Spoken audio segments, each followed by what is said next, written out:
What's good, sports fans? Are you ready to elevate your live entertainment experience? Well, let me introduce you to SeatGeek, an amazing platform that connects you to your favorite events while saving you money. With SeatGeek, you can easily find tickets for sports games, concerts, and so much more, all in one place. The interface is user-friendly, making it simple to browse and compare prices. And one of the best features is the interactive seating chart. You can see exactly where you'll be sitting and how much you'll be spending, ensuring you get the best value for your money. But here's the best part. Check this out.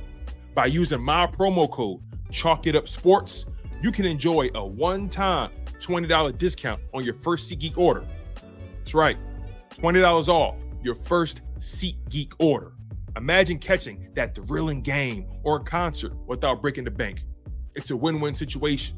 Plus, you'll be a part of a community of fans who eat, sleep, and breathe live events just as much as you do. So what are you waiting for? Click the link in the description to download the SeatGeek app today. And don't forget to use my promo code ChalkItUpSports for a one-time $20 discount on your first SeatGeek order. Get excited. Now let's get back to the show.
Yeah. What's good, beautiful people? I'm your guy, Tone DeShields II. You guys are tuned in into another dose of Chalk It Up Sports, where no matter if we win or if we lose, we just got to charge it to the game. I appreciate you guys for being here. It means a lot to me. It goes a long way. And you guys already know the vibes. You guys know how we give it up here, okay? Make sure you guys smash that like button. Make sure you guys are locked in on the content. It means a lot to me. Make sure you guys are also subscribed, especially if you're new to the show, if you're new to the platform, if you're new to the community. Please make sure you lock in, smash that like button, and make sure you are subscribed. We appreciate newcomers. We are always grateful for new people locking in. Doesn't matter if you're an Eagles fan, if you're not an Eagles fan, if you just enjoy entertaining football talk, mature football takes with a splash of immaturity, oh yeah, you're going to get that here. So I appreciate you guys, man. Thank you guys for locking in. It means a lot to me. So, and before I get too deep into the content, I have a thing I want to get across to you guys. You guys know the show is available not only on YouTube, but it's also available on Spotify. It's also available on Apple Podcast. We're doing a lot of great things here at Chalk It Up Sports. We're trying to grow the platform, and we want to make sure we check all our boxes. We want to make sure we make the show available to as many people as possible. And I know Apple Podcasts and Spotify are two of the leading platforms when it comes to listening to podcasts. So what we do here is when the live stream ends, we upload the full show onto Spotify, onto Apple, to make sure you guys can double back and watch it on your own time or listen on your own time. And you have options, right? You don't got to always go to YouTube, but I always appreciate the YouTube views. Don't get me wrong. But again, I just want to make sure you guys know you have options here. I did this for my truck drivers. I did this for my Amazon workers. I did this for my UPS workers. I did this for my cooks in the kitchen. Those of y'all who work with y'all hands, right? Sometimes YouTube doesn't always play in your pocket, right? You'll try to finagle the system. You'll put a video on. You'll try to slide it in your pocket real smooth so it don't change the video. Next thing you know, 5 minutes later, you're hearing an ad or you're hearing a whole new video you didn't click. But on Spotify, on Apple Podcasts, you ain't got to worry about that. So make sure you guys lock in. Make sure you guys check it out on Apple Podcasts and Spotify. And man, oh man, I really do appreciate y'all. All right. We're not going to waste too much time here. We're going to be here for about an hour. So let's get into the shenanigans. Ace Boogie, Cody, 63 Mortis. Lock in. We're about to have a fun show. All right. So we all know the Eagles beat the Browns 20-16, and we thought the score should have been a lot bigger than that. Nonetheless, they won the game. After the game, Nick Sirianni was caught on camera jawing with an Eagles fan or Eagles fans. And that person actually came out with some sort of think piece or some sort of explanation for why, Nick Sirianni was talking to him, or how the interaction even came about, right? I don't really care about that. I don't care about what that fan had to say. I don't care about the fan trying to have Nick Sirianni's back or whatever he was trying to do. I don't care. I don't care what he has to say. It's irrelevant to me. I want to focus on Nick Sirianni and his antics, just to put it bluntly, his antics. And I say this because I'm of the firm belief that Nick Sirianni is at a crossroads in his tenure as the Philadelphia Eagles head coach. We all know Nick Sirianni's job has been called into question ever since the 10-1 collapse, right? A lot of people felt like Nick Sirianni never had the answers to the equation that is Jalen Hurts. A lot of people feel like Jalen Hurts got to where he is because of Shane Steichen, not because of Nick Sirianni. And at this point, I tend to agree. But Nick Sirianni is the head coach, and you would like to think that he has some sort of plan of action to help the young quarterback continue to develop through the constant lay of the land when it comes to coaching turnover. Listen, OCs that do well, they get head coaching jobs. DCs that do well, they may get a head coaching job. Right now, OCs are in, but it's just the way it is, right? So we knew Shane Steichen wasn't going to be here forever, but we thought at the very least we got Nick Sirianni here. He should be able to weather the storm. He should be able to pivot from Shane Steichen. He should be able to develop a situation where everybody should be able to win. And Nick Sirianni hasn't really done that, to the point where Harry Roseman and Jeffrey Lurie decided to bring in Kellen Moore and Vic Fangio to bring some experience in the building, coming off of a season where you had Brian Johnson and Sean Desai, who didn't really have any experience doing the job that you asked them to do. So you bring in Kellen Moore to run your offense. You bring in Vic Fangio to run your defense. And in game one, we saw the Kellen Moore offense. But ever since week one, it seems like Nick Sirianni's fingerprints have been growing on this offense when he's not supposed to be touching it, right? So that's that. But as far as how he moves, as far as his personality, look, when Nick Sirianni first got here, I liked him. Listen, I'm a rah-rah guy. I'm a guy that likes, corny motivational speeches. You know what I'm saying? Like, I'm real big on movies and trying to find that scene or that clip or that line in the script that's really profound, and trying to bring it to real life and use it metaphorically, so on and so forth. Like, as a person outside of football, I like Nick Sirianni. I met him. He's a gentleman. Good dude. Walk with a little swagger. You feel me? Beautiful family, beautiful wife. He's a good person outside of football. He rides for his guys, right? You would think that a guy like Nick Sirianni would be a great guy to have in your organization as the head coach, but the problem with Nick Sirianni is that he doesn't have any tact. He doesn't have any situational awareness. There's nothing wrong with being an emotional guy. Nothing wrong with being passionate about what you do. I want people in the building who are passionate about what they do. Trust me. I want people in the building who are passionate about what they do, right? But there's a fine line between passion and buffoonery. There's a fine line between passion and buffoonery. And when you're winning and when you're dominating opponents, oh yeah, We digest that as passion. Now, you got some people who didn't like him from the get-go. It started from the opening press conference. And me personally, at the time, I didn't hold the press conference against him. I didn't. I promise you guys I didn't. I was one of the people that said, listen, first time at the podium like that, nerves. It's a big gig. It's a high-profile gig. I'm not going to judge a guy based off of one opening press conference. I want to judge him based off of his football decisions. So that was my mindset then. But then you come to realize, hold on, wait, this guy truly doesn't have it. There's no amount of PR training Sirianni can take, and he just doesn't know. He just doesn't know how to handle press conferences. He doesn't know how to answer questions. He rambles. He's on the sideline jawing with fans. I mean, he's just all over the place.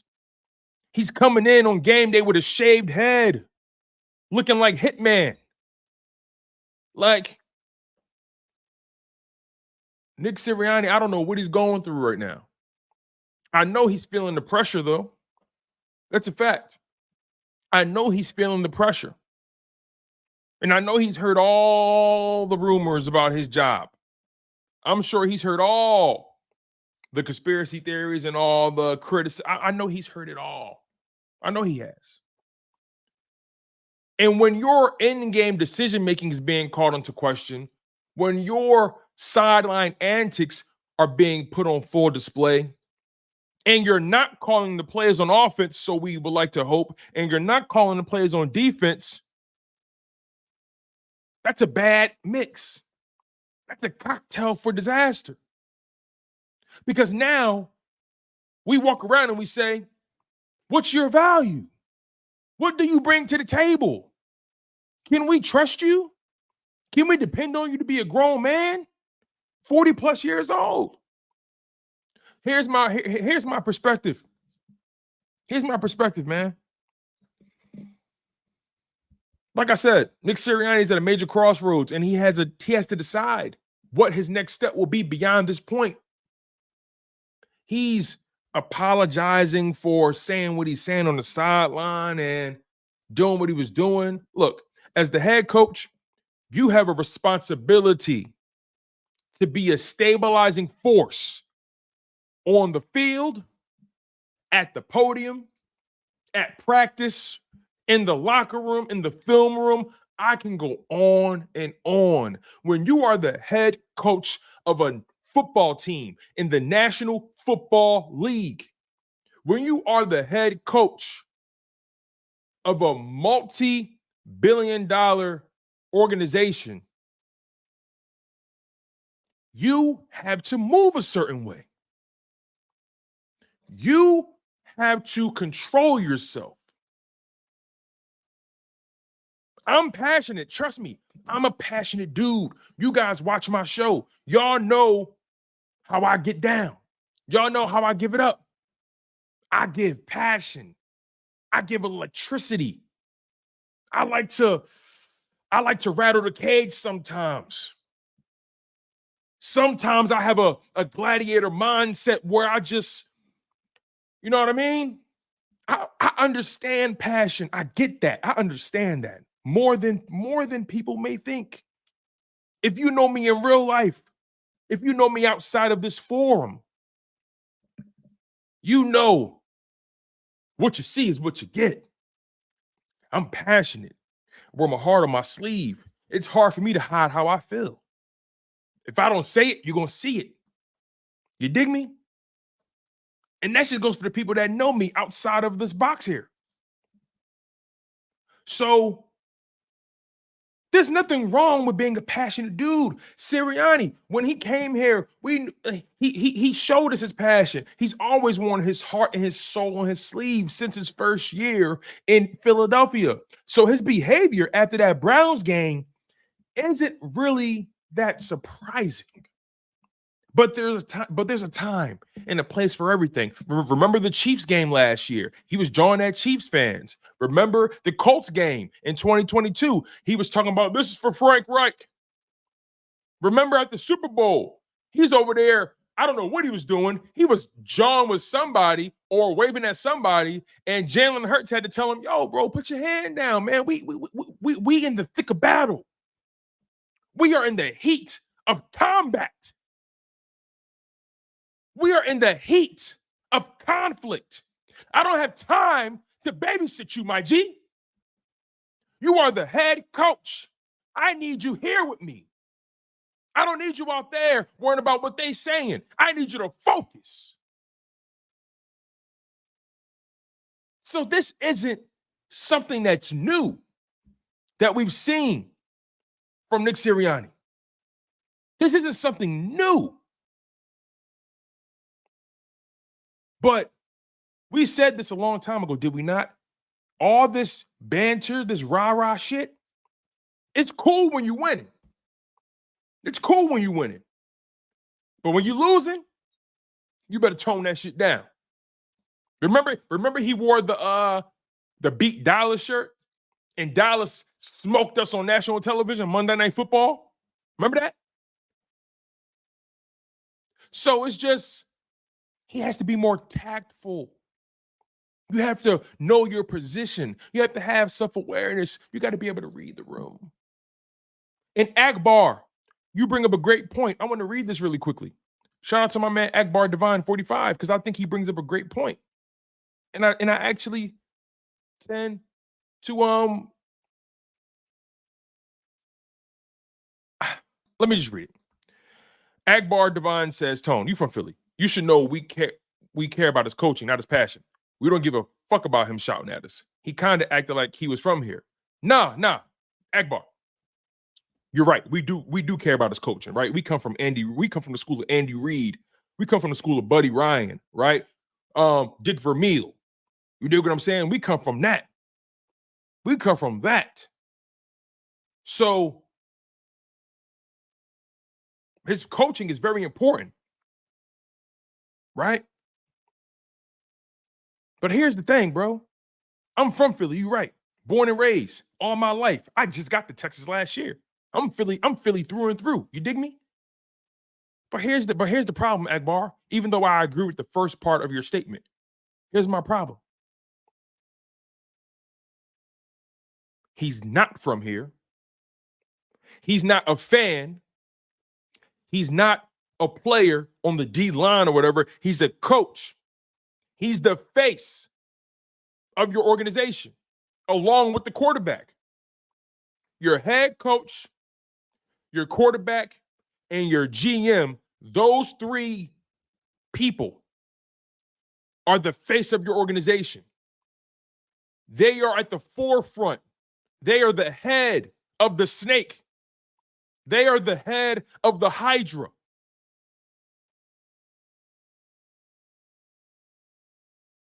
They are the three-headed monster at the gate of Hades. So when you have a high-profile responsibility as the head coach of the Philadelphia Eagles, you have to have a certain level of maturity about you. When you're not even just the Philadelphia Eagles, the NFL, again, the head coach, you got to be a stabilizing force. Leave that for the players. And Doug. I can't believe I forgot about Doug. But leave that for the players to do that shit. Let the players be your voice. Let your passion bleed through the players. We don't need you on the sideline doing that when you're already under a microscope. You see, if you would have smoked them, blew them out, whatever it may be, all right, fuck it. You smoked them. I'll roll with it. You smoked them. But you only won the game by 4 points to Browns, who are 1-4. I believe they're 1-5 now. They're terrible right now. And you want to get rah-rah, you want to get excited about beating the Browns? Nah, I'm not jacking that. Again, Akbar, I agree with the first part of your statement. But I'm not going to sit here and give him some sort of he acted like he was from here. I don't care about him shouting at us. It's not about like him shouting at us. Like I don't, and we're going to get to that. Because me personally, I don't need no fucking apology. I feel like the apology was unnecessary because I admire authenticity. I admire authenticity. I respect consistency. At the very least, at least I know what I'm getting from you. At least I know what you are. But don't zig and all of a sudden zag. Don't tuck your tail now. Be you. Lean in it. Because at the end of the day, you got to respect it. You may not like it. You may not like it, but you got to respect it, right? It's so many people that do different things in life. We may not agree with it. We may not rock with it. But damn, they consistent. They consistent. And I got to respect the game. I got to respect somebody who stands 10 toes in who they are, even if I disagree, even if I hate them. That's why me personally, I don't like covert, and this is going to be a sidebar. I'm about to go left, so follow me. I don't like covert racism. I like overt racism. I like to know who I'm dealing with. I like to know, that's the racist right there. I don't like the sneaky, passive-aggressive prejudice. I like knowing exactly who made the potato salad before I get a spoonful of that shit. So again, I respect authenticity. I respect consistency, even if I disagree with it. Because you know what I can do? I can say, you know what? That person's predictable. I know what they are. They don't hide their hand. They don't throw a stone and hide their hand. They don't masquerade as something they not or try to be something they not. They keep it a buck. It is what it is. They roll with it. Yeah, I said it. Yeah, I was talking to the fans. I got a little excited. You know, we was on a bye week. We ain't played football in 2 weeks. I got a little excited. Forgive me. And we move on. But you apologize and all that kind of stuff. And then, oh my God, I'm getting ahead of myself, right? I'm getting ahead of myself. And then you bring the kids to the press conference. He tried to explain that or whatever. But then he brings the kids to the press conference. And typically, he's no stranger to bringing the kids up there. He's brought his son up there before. He's brought his daughter up there before. He's always brought them, maybe he brought two at a time or whatever it may be. I don't recall him ever bringing the whole crew. I don't recall that. Me personally. I could be wrong. But me, I'm going to get to your comments. I'm going to get to your super chats, y'all. Trust me, I got you. Just keep on doing y'all. I got you. Just know that your super chats are loaded, and I'm going to pull the trigger. I got you guys. Let me get this off the screen. He brings the kids up there.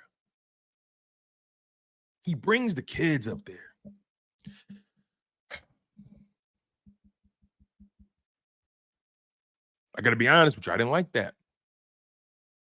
I didn't like it. Timing is everything. You guys. Timing is everything. I'm not telling Nick Sirianni to change. I'm telling him to exercise tact. Have timing. Right? Have timing. Again, he's brought his kids up to the presser before. That's not a new thing. But he's normally brought them up after like big wins, big games, like legitimate moments, like the playoffs or going to the Super Bowl. The NFC champ. He's had moments like when he's brought the kids up. And he's done it in the regular season too. I'm not going to pretend like he has done it before. But at that moment, the optics to me looked like he was trying to soften whatever criticism he was going to get. That's what it looked like to me. Now, guess what? In his heart of hearts, he probably don't feel like he did that. He probably don't feel like in his heart. Because again, I don't know that man's heart. I don't know him personally. And look, I'm making a lot of assumptions about him right now. You see, I'm able to give my opinion, even if it's vivacious. I'm able to give my opinion and also acknowledge, I may be being a little unfair. Right? I have the self-awareness to say, you know what? Even though I'm saying what I'm saying and I believe it, I'm probably being unfair. But guess what? I feel how I feel about it. Even though it may be a little even though some people may be taken aback by it. But I feel like he brought them kids up there to soften the blow or whatever he was going to get. I mean that. I believe that. But guess what? In his heart, in his mind, he probably don't believe that. He probably really brought the kids up because they probably was like, Dad, can we come up today? Please, please. It's been a while. You know, you told us this week, but you told us next week, but now next week is here. Or you told us last week, but we didn't come. You know, I think this was the first home win, right? This was the first. I don't want to speak out of turn here. Make sure I got this correct. Yeah, this was the first home win. The first home win. So, the kids probably was at the game, and he probably said, "All right, I'll bring you up. I'll bring you up. When the game's over, or whatever." Or he probably said, "Okay, I'll bring it up if we win. If we win the first home game, I'll bring you guys up. Yay, Dad! Yeah, we're going on the podium again." You feel what I'm saying? He probably already had. Again, this is me trying to be fair-minded, even though I feel how I feel. See how easy that is? I feel how I feel, but I still want to acknowledge an alternative scenario. There's a strong chance that he already planned on bringing the kids up there if they won that game. Probably told them on the way to work, on the way to the game. All right, y'all, listen, I'll bring you up if we win. But then when you couple that with the sideline antics, and now the national media is taking your damn head off, you look silly. It look crazy. The optics don't look good. And sometimes perception is not reality. But guess what? In this business, perception is all we have. Because no one cares about the reality. No one cares about the truth. No one cares about context. People care about what you did for me lately. People care about how things look. No one cares about how you feel. They care about how things look. This is the business we in. This is life. This is life. If your chick or if your man goes out at 11 o'clock at night and they say, "Oh, yeah, I'm just meeting up with one of my coworkers." "Oh, yeah, who is it?" "Oh, you know Cherie. Oh, you know David." Hold on, wait. Just you and Cherie? Hold on, wait. Just you and David? Nah, that don't smell right to me. No, baby, seriously, we're just friends. And guess what? In your heart, you may know Cherie ain't no threat to you. You may know David ain't no threat to you, brother. But guess what? The optics, how it looks. Don't let one of your homies be outside and see your lady or your man with Cherie or David. The optics. Hey, listen, brother. It couldn't be me. It couldn't be me, brother. Again, you may not see Cherie as a threat. You may not see David as a threat. And they really may not be one. You may know Cherie. Cherie may got a man. David may got a whatever. The optics. Perception. Assumptions. Optics are important in life. Why are we trying to act like optics don't matter? In business, in media, in industries, in corporations, in the news. Optics matter in real life. It's the equivalent of, it's not what you say, it's how you say it. It's how you package it. I could tell my wife, "Hey, listen, you hurt my feelings when you said that. I understand what you were trying to get across, but it just didn't ring well for me. And I just want you to know that. And I'm not really feeling too good about it." See how I came a little, I was humble about it. I acknowledged my displeasure, but I also acknowledge, hey, you know, I think I know what you were trying to do, but it still hurt me. Now, what if I say, you know what, B, you should have never said that. That hurt, like going crazy. And I'm still trying to get the same point across, but how I packaged it. You feel what I'm saying? It's not what you say, it's how you say it. It's not what you do, it's how you do it. It's not where you are, or it's not where you're going, it's how you get there.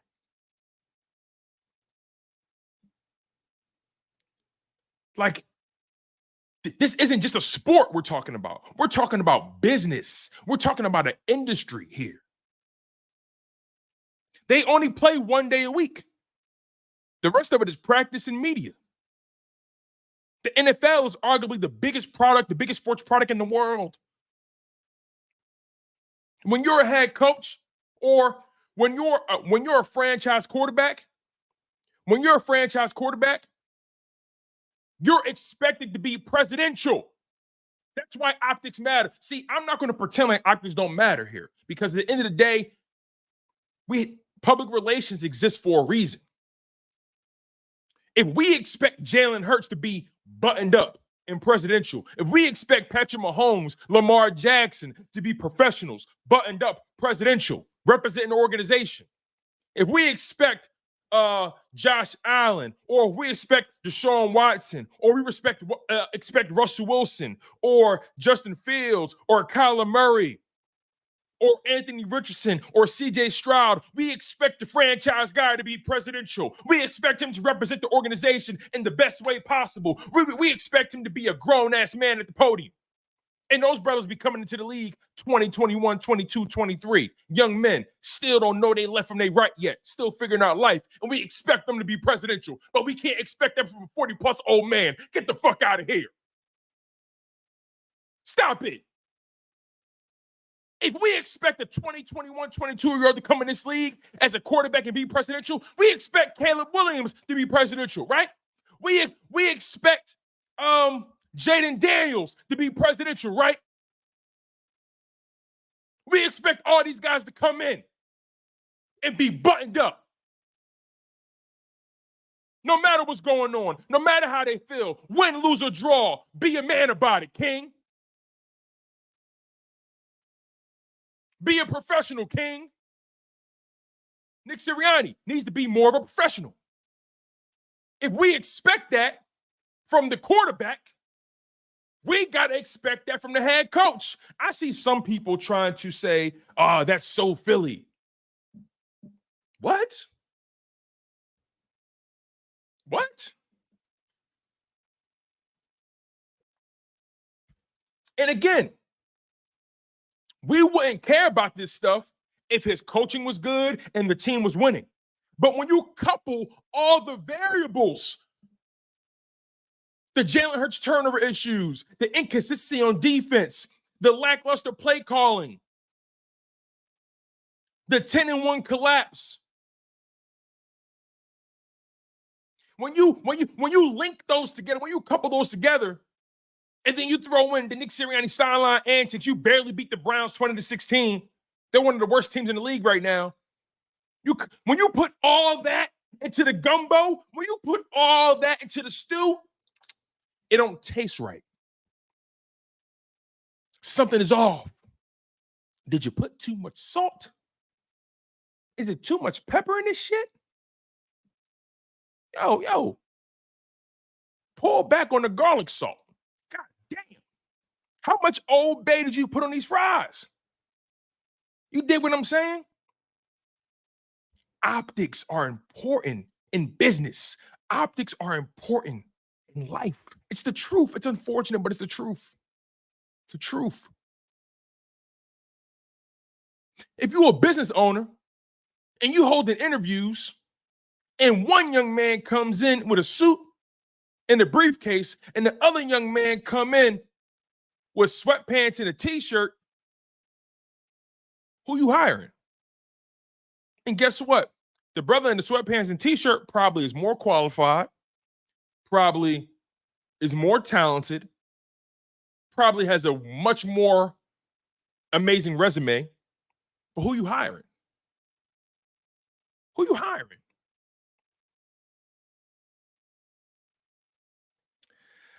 Bobby Murphy, y'all still don't get it. Y'all still don't get it. Y'all still don't get it. Let's use J. Cole for an example.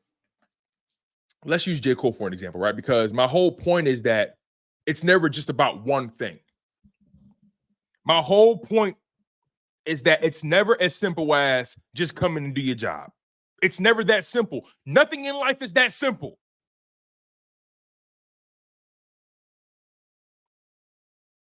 You got, again, let me use J. Cole for an example, right? Let me use J. Cole. Y'all heard that new J. Cole song, right? Port Antonio.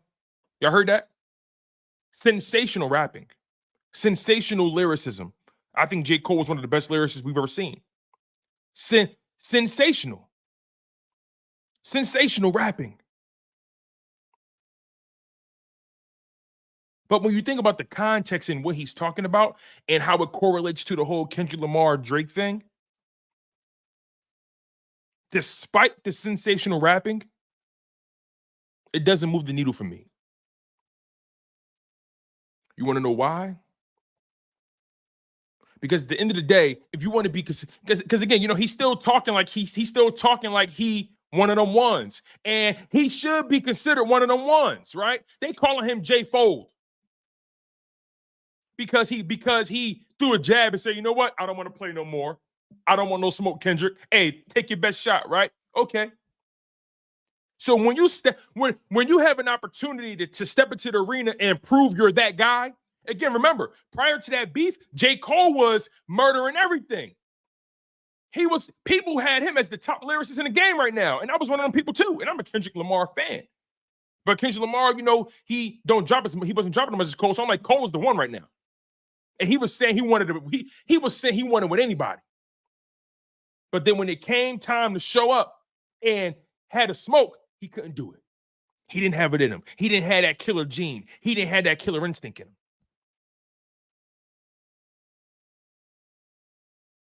So what I'm trying to say is, if you want to be considered the best J. Cole, it takes more than just being a sensational rapper. Being considered one of the greatest of all time, it takes more than just rapping. I'll put it to you this way. There's more people, there's so many great rappers out there, but they'll never get on because it takes more than just rapping. It takes more than just rapping to be one of the best. You have to show it when it matters most. You got to be battle tested. You got to be charismatic. You got to know how to sell a product. You got to know, you got to be able to understand optics. You got to be able to understand perception. You got to have a high level of self-awareness. So let's bring it back full circle to Nick Sirianni.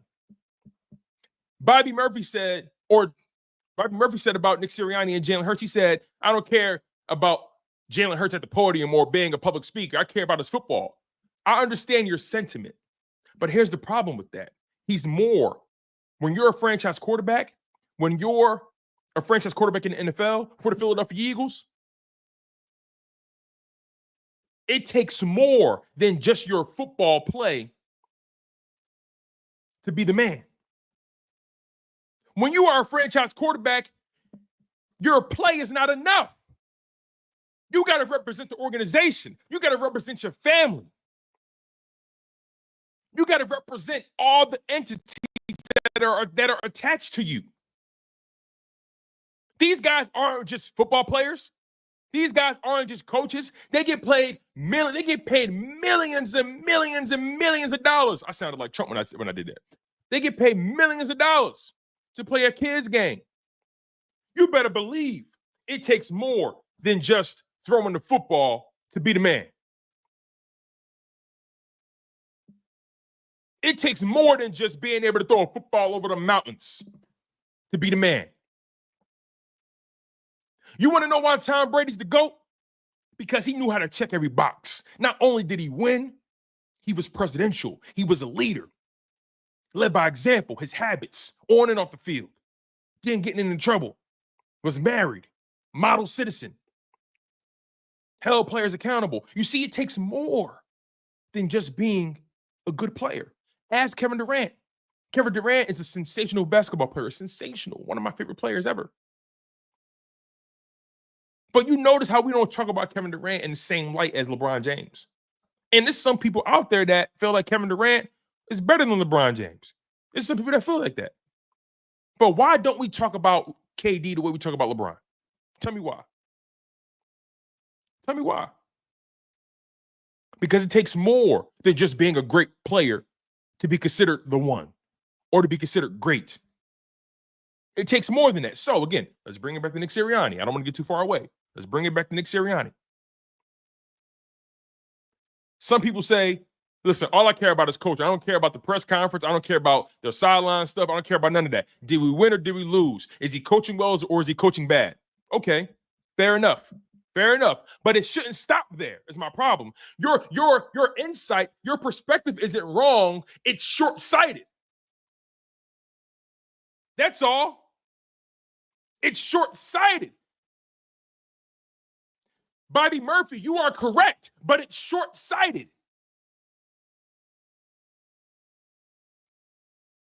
It always begins and ends with your play. Absolutely.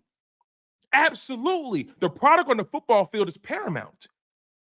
It begins and it ends with the performance on the football field and the performance in the coaching ranks. It begins and ends there. But we're talking about a sandwich here. The play of the quarterback is the first slice of bread. The competency and the diligence of your head coach is the other slice of the bread. Everything in between is the performance of the other players, right? The performance of your OC and your DC. It's how you handle the press conferences. It's how you show up. It's how you represent the organization, right? It's how you answer questions. It's how you respond to adversity.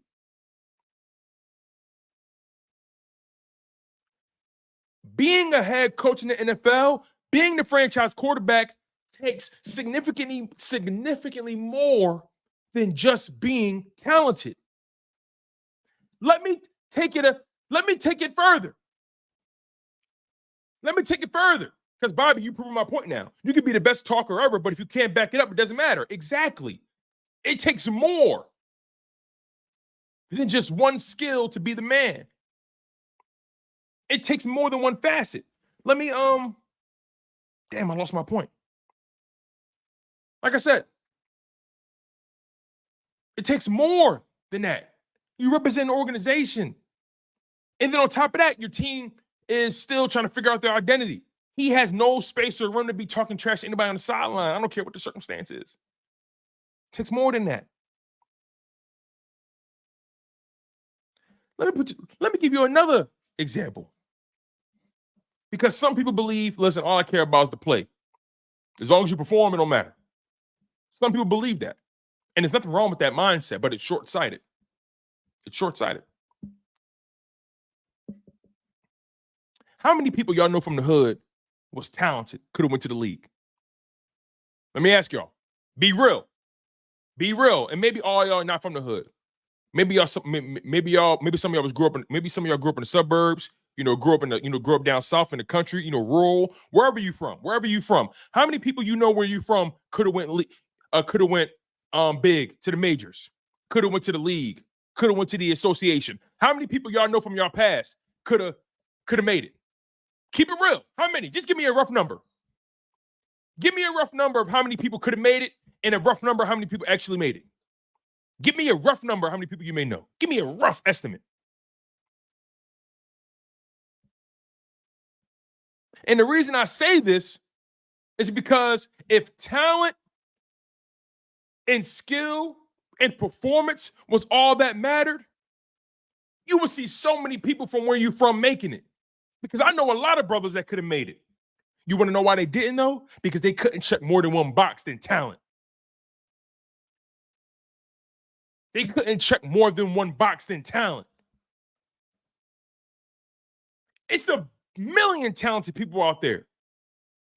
But not everybody is capable of checking every box.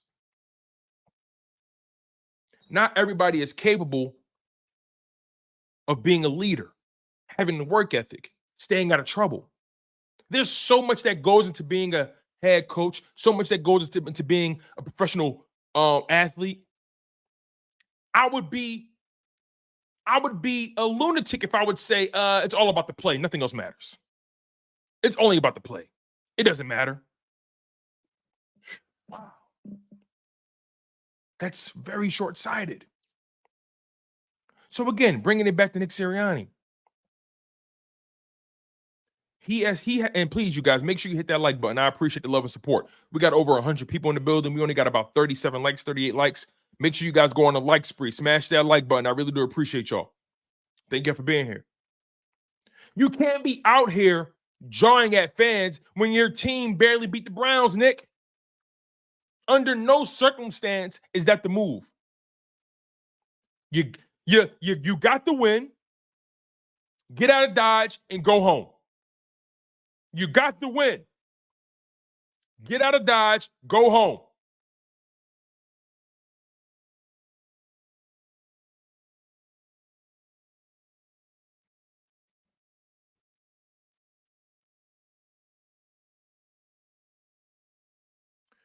Like I said, man, listen, I always respect authenticity. I respect consistency, even if I dislike it. But now we got to start drawing some conclusions. Now we got to start connecting the dots here. We see a head coach who lacks self-awareness at the podium, lacks self-awareness on the sideline. What other areas of his life do you think he lacks self-awareness in? Let me not say his life because I don't know him. What other areas in football do you think he lacks self-awareness in?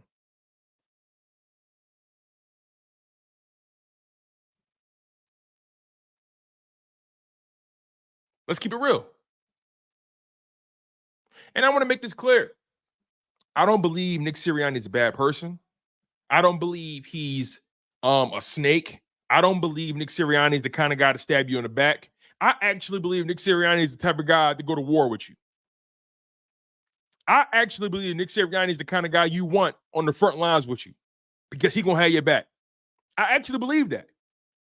I actually believe Nick Sirianni is the kind of guy you want to go to war with because you know the passion is going to ring true. It's going to ring true. So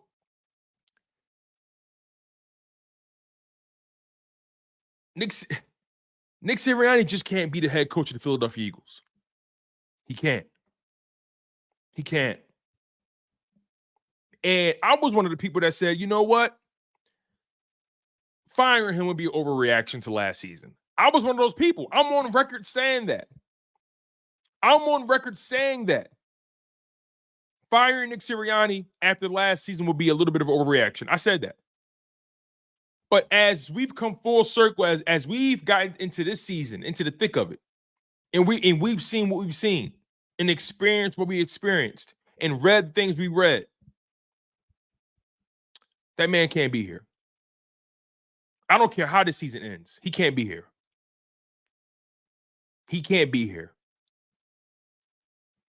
I know the players do a great job of trying to campaign for him and trying to have his back in the public eye. But I believe in their heart of hearts, they know that man ain't got it. They know it. You know, there was a Twitter exchange. I had a very moderate, a very lighthearted Twitter exchange with Kurt Warner. And you guys know Kurt Warner, Hall of Famer. And trust me, this is not a flex. You guys can just go on Twitter and just see it. But somebody had Kurt Warner was talking about the Eagles route concepts, and he was saying how basic and how simple they are and how they haven't evolved or changed since 2022. And somebody retorted with a route chart saying the offense has been different before, all that kind of stuff, and whatever it may be. And I was like, I would love to see Kurt Warner respond to this because, you provided proof to his statement or you provided evidence to contradict his statement. I just want to see what he has to say about that. And, he gave his breakdown of how he views it, whatever. And I respect him for that. And I appreciate him for that.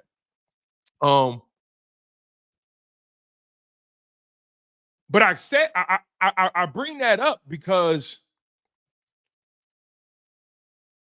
even though you bring in Kellen Moore, you're still seeing some of the same issues hold true. I'm having a hard time seeing Kellen Moore's impact on his team. I saw it week 1, and we see it sporadically in games.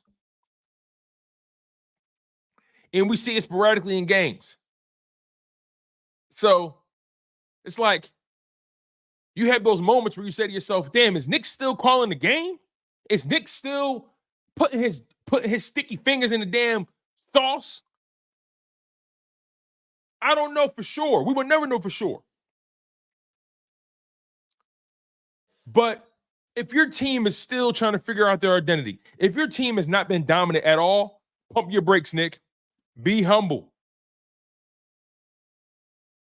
1 week at a time. Simple as that. Let me say this too, because we're about to get out of here in about 10 minutes. Let me say this too.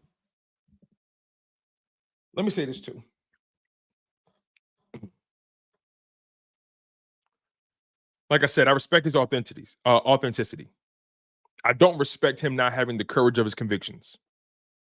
He backtracked in that press conference, and I didn't like that. But look, at the end of the day, people have no choice. And again, when you're authentic, this is what I'm saying. When you're authentic, at the end of the day, people have no choice but to accept you for who you are.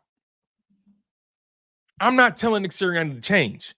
I'm telling him to balance. Right? You can be passionate, but you also got to be tactful. Dan Campbell, very passionate guy. He's also tactful and looks like a grown man in the room. Timing has to be a part of that balancing act. Timing has to be a part of the process. Timing has to be included in everything that we do. Optics, timing, perception. It matters when you are the face of a business. It matters.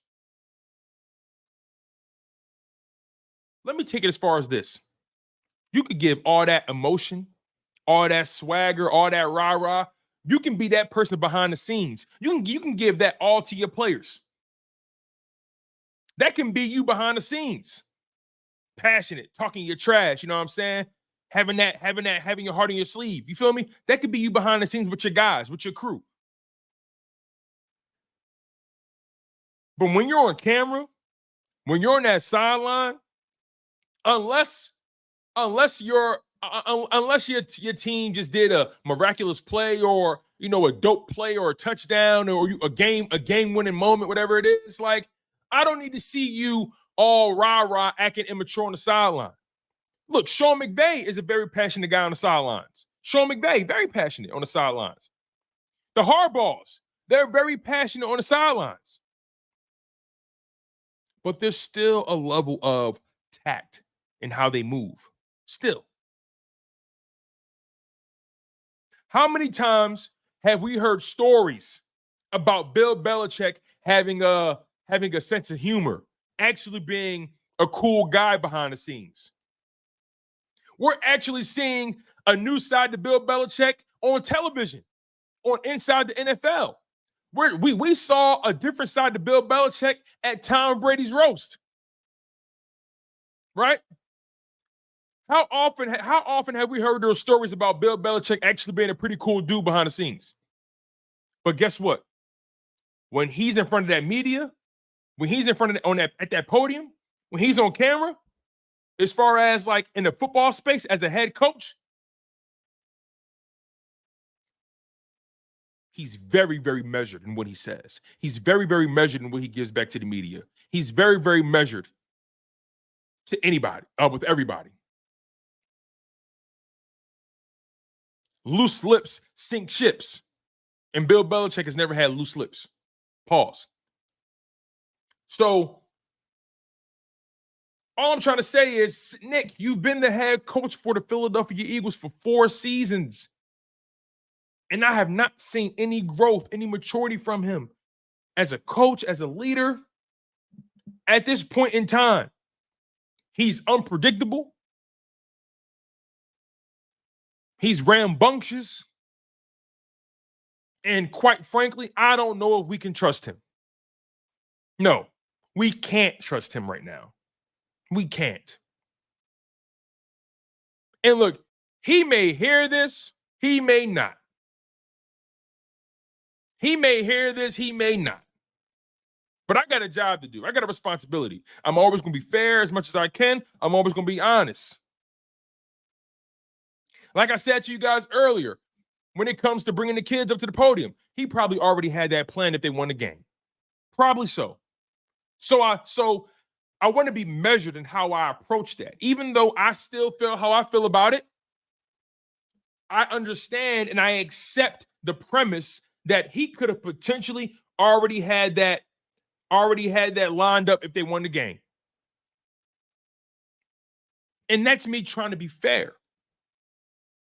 I'm a passionate dude. I know what that is. I know what that is. I know what that's like. Sometimes you can't hold it in. Sometimes you got to let it rip. I get that. I feel that. But your team is still mediocre. Your team has not proven that they're a contender yet. You can't be out there talking shit like that. Not yet. How about this? Win 2 games in a row first. Win 2 games in a row first. Get on a little winning streak first. Get some breathing room between you and the rest of the conference or the division first. How about you do that? How about you do that first before you start talking crazy on the sideline? Before you get too excited about beating the Browns 20-16. How about you build some equity first? How about you help your quarterback get out of his turnover woes? How about you let Kellen Moore do his job?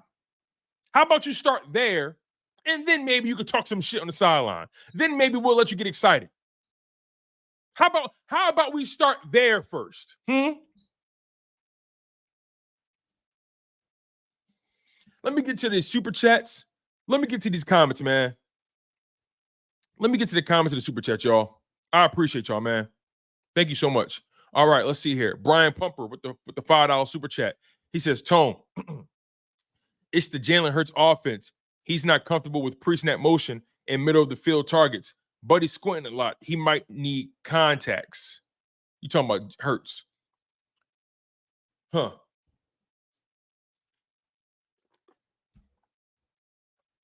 I don't know about that he's not comfortable with the pre-snap motion stuff. I don't know about that. But there is going to come a point in time, though, where we are going to look at Jalen Hurts and say, yo, is this you? Some people have already gotten there. I'm not there yet. Maybe I have blinders on for the guy.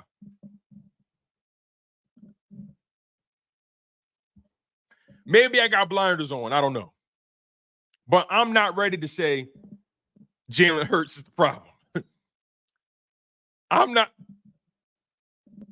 there yet. I'm not there yet, Brian Pumper. But there is going to come a point in time. There is going to come a point in time where we say, yo, Jalen, all these routes that we see, all these plays that we see, are you really that limited, brother? And I'm a Hurts guy. Y'all know that. And I mean that. The turnovers all on him. I call him out for that. The turnovers are not good. I call him out for that. Y'all know that. I ain't gotta repeat myself. But as far as the concepts, as far as how the game's executed, right? It's gonna come a point in time where we say to ourselves, hey, Jalen, was Nick Sirianni running what you were capable of?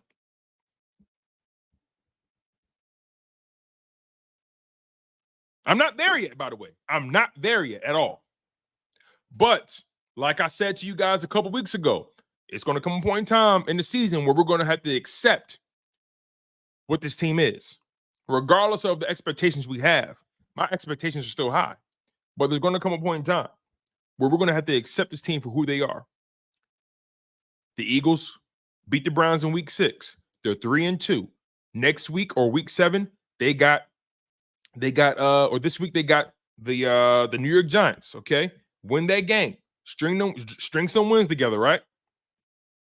But I'm telling you, if this team continues to struggle,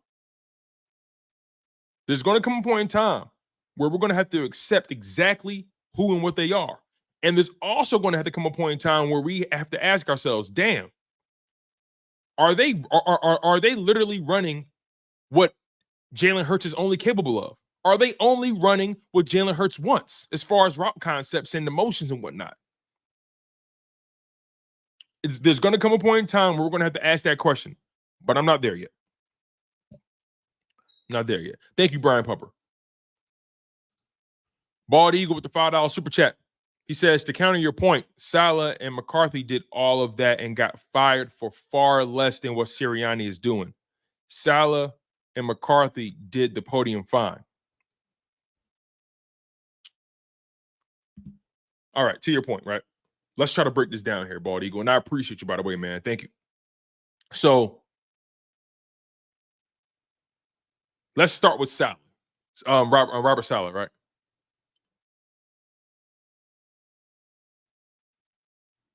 Robert Saleh doesn't have a winning season. He doesn't have a winning season. So Robert Saleh, yeah, they were fine at the podium. They were very buttoned up. But they weren't winning games. They weren't, what do you mean fired for far less than what? They weren't winning games. At least Nick Sirianni got a career coaching record over 500. At least. Nick Sirianni got a coaching record over 500. Robert Saleh wasn't winning games.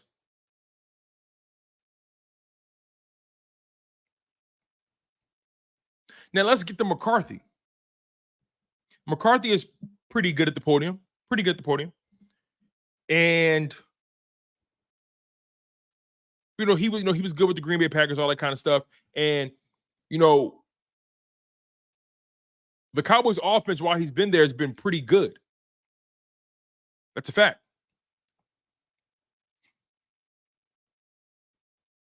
Oh, wait. Are you referring to McCarthy when he's with Green Bay? Bald Eagle? I don't know if you're still here or not, but look, regardless, man, to your point, Bald Eagle, I'm sorry, I don't mean no harm, brother. I don't give a fuck about Robert Saleh. I don't give a fuck about Mike McCarthy. They're not the topic of discussion right now. Even though I don't agree with what you're saying here. I don't care about none of those guys. Sterling, he's the head coach, not a defensive coordinator, Sterling. If he was a defensive coordinator, oh yeah, that's cool. Top defense, oh yeah, he's fine. If he's just the DC. But he was the head coach, which means you're responsible for more than just the defense. You're responsible for the overall product. That is the New York Giants. And look, I'm not even trying to pretend like the Jets are a model organization. They're impulsive. And I could never get with that organization. I can never understand them. His defenses have always been good. That's a fact. It's a fact. But they weren't winning games. His offensive coordinator hires have always been questionable. Some people feel like he failed at the people part of the job.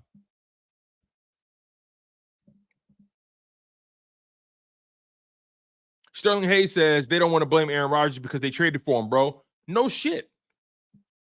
You spent all that money, you spent all that capital trying to get Aaron Rodgers in the building. How do you guys not know this by now? The quarterback will always have more value to an organization than a coach. Come on. Come on. If the quarterback is making 45, 50 plus $1 million and the head coach is making $4, $5 million, who the hell I'm giving more leeway to? Whose leash is going to be longer? Who am I going to be more patient with? When you invest 50 plus million in somebody, you're going to be patient because you got a lot of money, tied up in that. Coaches will never ever have the value or the same value as a quarterback, a franchise quarterback. Of course they're not going to blame Aaron Rodgers. Of course they're not. They paying him 45, 50 plus $1 million. Why would they blame him? No matter how true it may be. Why would they blame him?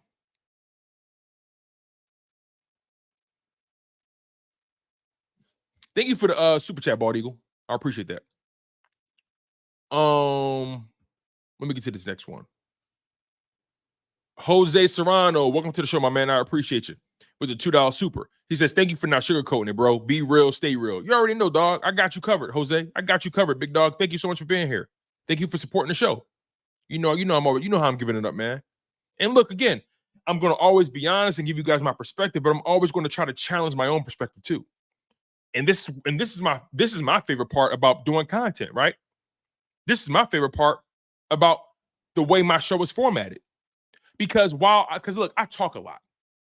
And there's times where, listen, if you speak long enough, you're going to contradict yourself. If you speak long enough, you're going to make a mistake. You're going to say something inaccurate. When you talk a lot, you're going to make mistakes. You're going to have a perspective that's not true, whatever it may be, right? So what I like to do is when I share my perspective, when I give you guys my real unfiltered opinions, I like to also challenge that opinion in real time and give you guys an alternative perspective, even though I still feel how I feel. That's how I do business. And I appreciate you, Jose, for acknowledging that. Thank you, brother. Let's get to this one. Chris, the Raikage, Bruce. What's going on, brother? With the $4.99 super. He says, how many coaches would die for this offense? Nick, you gotta go. You gotta go. You holding this team back. Please hire an experienced coach. I could do better. Bro, you give me Kellen Moore and Vic Fangio, and you telling me all I gotta do is just make clock decisions and call timeouts and decide if I'm going forward on 4th down or a 2-point conversion or whatever it may be. Like, you may be right. Maybe some of us could do the job better. I'm not saying the job is easy at all, by the way. Because again, the job is more than just calling plays or being on the sidelines. There's more to being a head coach. And I'm so glad you said this, Chris, because we're bringing the show full circle. And then we're going to get out of here. This goes back to my original point. It takes more than just X's and O's to be a head coach. It takes more than just calling the occasional timeout or the occasional 4th down conversion attempt. It takes more than just the play calling to be a head coach. It takes more than that. You got to be presidential. You got to be buttoned up. You got to be a representative for the organization. You got to be a representative for the league. You got to be a representative for your players.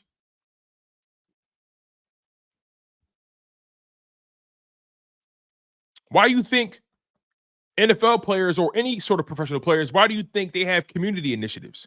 You think it's just to give back to the community? No. It's about optics. It's about perception. It's called public relations. It's about giving the perception that you care about the community you play in. But guess what? Let me let y'all in on a little secret. most of your favorite players, when the season is over, they don't live in the city they play in. You think Justin Jefferson is hanging out in Minnesota in the summertime? Word? You think Jordan Love is walking around Green Bay in the summertime? Let's keep it real. Let's keep it real. When Stephon Diggs was in Buffalo, you thought he was walking around Buffalo just cooling?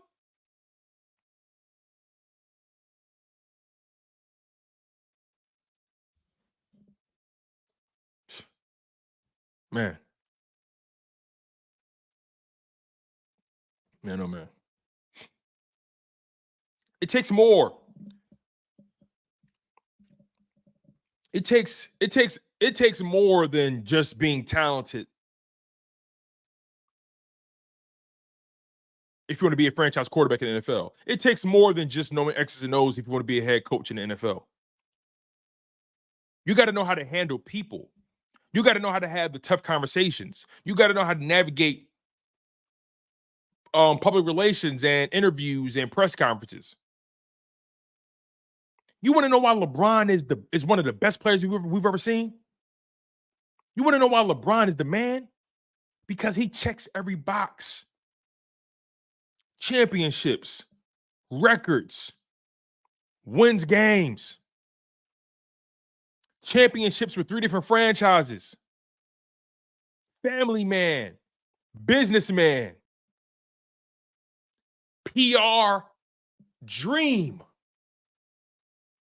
gives back to his community, knows how to maneuver in the music space and knows how to play the game. That's why LeBron James is considered some people's GOAT. Because he played with his son in the NBA. It takes more than just being talented to be the best. It takes more than just being talented to wear certain hats. It does. It does. Why do you think Michael Jordan is who he is? Because he checked more than one box than just being Air Jordan. The sneakers, the swag, the business acumen, the leadership with his teammates, the practice habits, taking care of his body. There's more to the gig than just calling plays. There's more to the gig than just throwing the ball. So Nick Sirianni has to understand that he has a responsibility to not only help his team win football games, but he also has a responsibility to conduct himself like a professional, like he's been there before. Like he's been there before. Act like you've been there before. You were just in the Super Bowl when you moving like this. Let me get to this last super chat and we out of here. Anthony Wilson with the $1.99 super chat. He says, why is Dean still on the field? Look at PFF. You know what's funny? I wasn't even talking about Nakobe Dean today, brother. Yeah, his PFF grade was awful. And look, PFF is not law. It's not the gospel, but it is a pretty useful tool that provides a reference point for a player's performance. And he did not perform well, according to PFF. So yeah, man, they're going to have to figure out the long-term solution at linebacker. He started off strong, and he's kind of been regressing a little bit. I don't know. I don't know what that's about. I don't know what that's about. All right. I appreciate y'all. I love y'all. Thank y'all for supporting the show the way you guys have. It means so much to me. Make sure you guys go check out the Chalk It Up Sports merch shop. Go check out the Chalk It Up Sports merch. We have hoodies, sweatshirts, oversized tees that comes in multiple colorways. Make sure you guys go check it out. The sweatshirts, come in green and charcoal gray and black. The sweatshirts, the hoodies. Yeah, the hoodies come in black, green, and charcoal gray. The sweatshirts come in black, gray, and army green. The oversized tees, same thing, black, army green, and tan, otherwise known as eucalyptus. So I appreciate y'all for locking in with the merch shop. A lot of you guys have already purchased your Chalk It Up Sports merch. Means a lot to me. I really do appreciate y'all for this, right? So make sure you guys go lock in on that. The links are posted in the live stream. The links are also available everywhere else on my YouTube channel. The links are everywhere. The bottom of the live stream, you see the stuff posted. All you got to do is click on it and bless yourself for the holidays. So I appreciate that. Also, you guys, just a reminder, we are available. We are available on not only YouTube, but we are also available on Spotify. We are also available on Apple Podcast. Make sure you guys go check out the shows there, especially if you missed the live stream or if it just works better for you. We always upload the content on Apple and Spotify within the hour after the show ends. So make sure you guys go lock in on that. And I appreciate y'all. Hold on. Let me look at this one comment. This just peeved me. Billy Green says, I don't get the obsession with Nick Sirianni's image. And I promise y'all, this is the last comment I'm reading. Let me get out of here. Philly Green says, and I appreciate you for being here, Philly Green. He says, I don't get the obsession with Nick Sirianni's image. It only matters if we are winning. No. It's the opposite. But anyway, he says, get rid of him if we have a bad season. Don't care about his antics. Y'all are obsessed. Wow.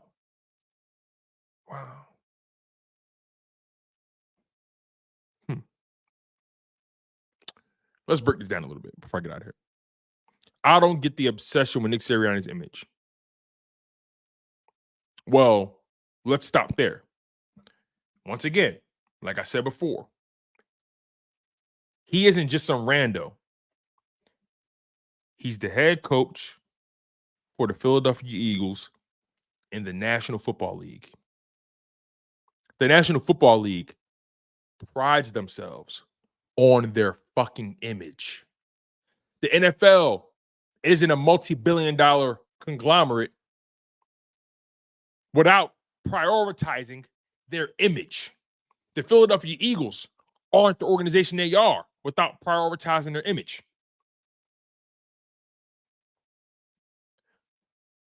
Because it all matters.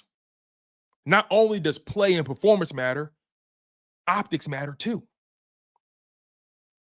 He says it only matters if we're winning. I think you meant to say it only matters when we're losing. Because if you're winning, I don't give a fuck about sideline antics. I don't give a damn about him chirping at people. If you're winning, no one cares. Remember, 2022, we were winning. So we didn't care about the Frank Reich Colts debacle. Remember that. When you're winning, it's the great eraser. When you're winning, man,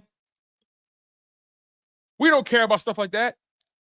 But when you're losing, when your team is struggling, when your quarterback has turnover issues, when your offense gets stagnant, when you haven't scored a single touchdown in the first freaking quarter, when your defense is inconsistent, yeah, we're nitpicking everything. We're breaking everything down to the studs. We're stripping it down to the studs. He says, get rid of him if we have a bad season. I agree with that. He says, I don't care about his antics. That's on you, brother. That's on you. He says, y'all are obsessed. I don't think it's obsession. I think it's acknowledging the reality in which we're in. This is a part of the news cycle. This is what's happening.